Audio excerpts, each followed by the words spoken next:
Hey, everybody, and welcome to a late night edition of Bible Study That Doesn't Suck.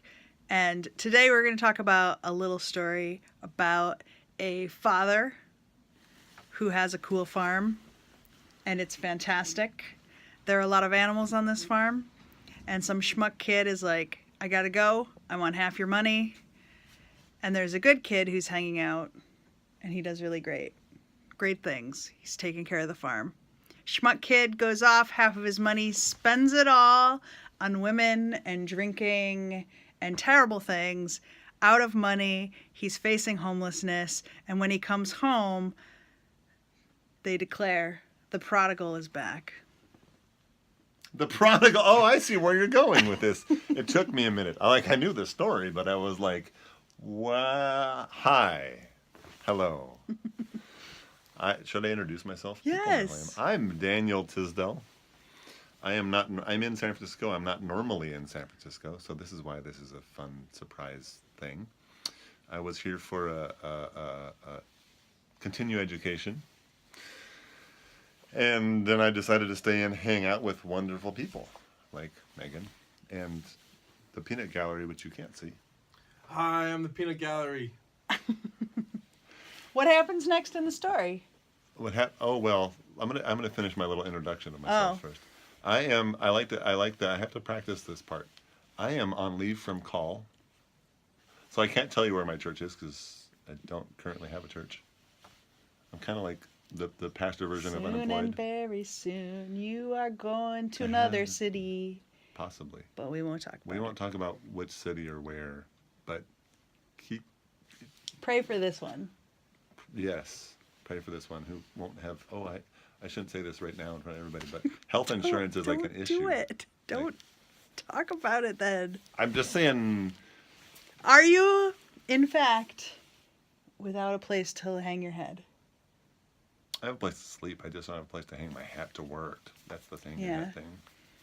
So. Yeah, so this is my work. This is my work as a pastor right now. This is what I've got. This is the place I can preach. Yeah. But you're a prodigal. Aren't we all? Yeah. Well, he's not going to tell you the story, so I'll finish the story. You didn't. I knew you were talking the prodigal son, but then I didn't realize it was what also happens being next? He decides to come home. And there's a big party. Because he thinks his life at home as a servant, even the pigs are better off than he is. Yep. And so he goes home. He's not planning on saying sorry. He's not planning on asking for something better. He's planning to wallow. Yeah. You know what? I didn't have anything to say, and as usual in Bible study that doesn't suck. I will tell. This is a little insight into Bible study that doesn't suck. Before we start recording, I don't have. I almost every week say I have nothing to say. I have nothing to say. And then I end up talking on and on and on and on. So after saying I don't even know what we're talking about, and I have nothing to say. I've been thinking a lot about when we read the stories in the Bible that we often, I think, mistakenly try to assign who are we in the story, and sometimes that works and sometimes it doesn't. This week's text, which you've already talked about, the Good Shepherd.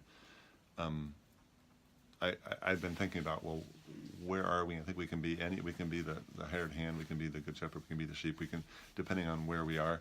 But I think sometimes with the parable of the prodigal son, we like to assign ourselves to the younger son, the older son, the father sometimes, and if we're different roles, and I think that can be healthy sometimes, and that can actually be a real problem sometimes.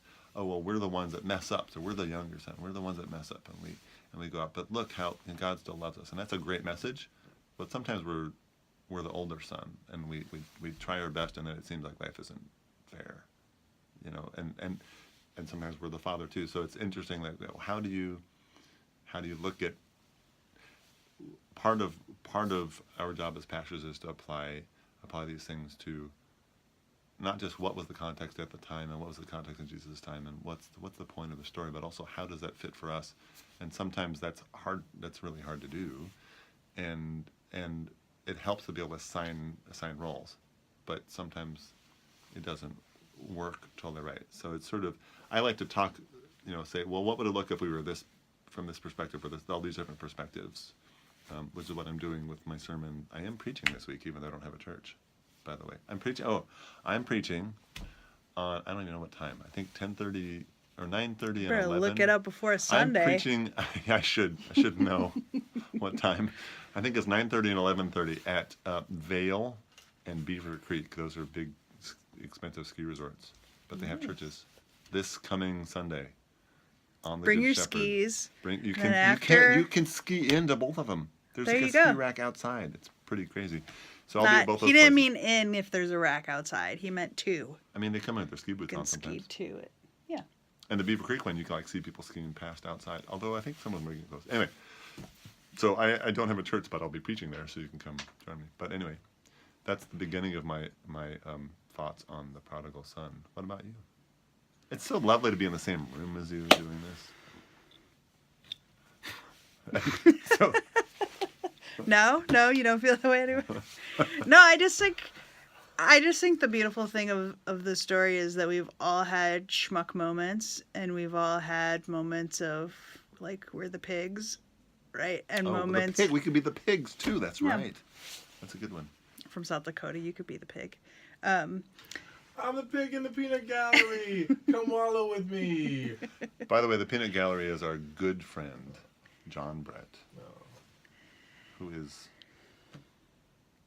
twice the servant I will ever be. Oh, He There doesn't you think go. I'm serious when I say that. well, the point of all this perhaps is that if you can be in the same place as people you care about, do it. And that if you've ever been a schmuck, it's okay to come home again and to try to refigure out what that means, no matter where you've been in that story, if people have been a schmuck to you, or if you are grumpy about God's generosity, that's okay too. No matter where you fit along that spectrum, no matter if you have a current call or not,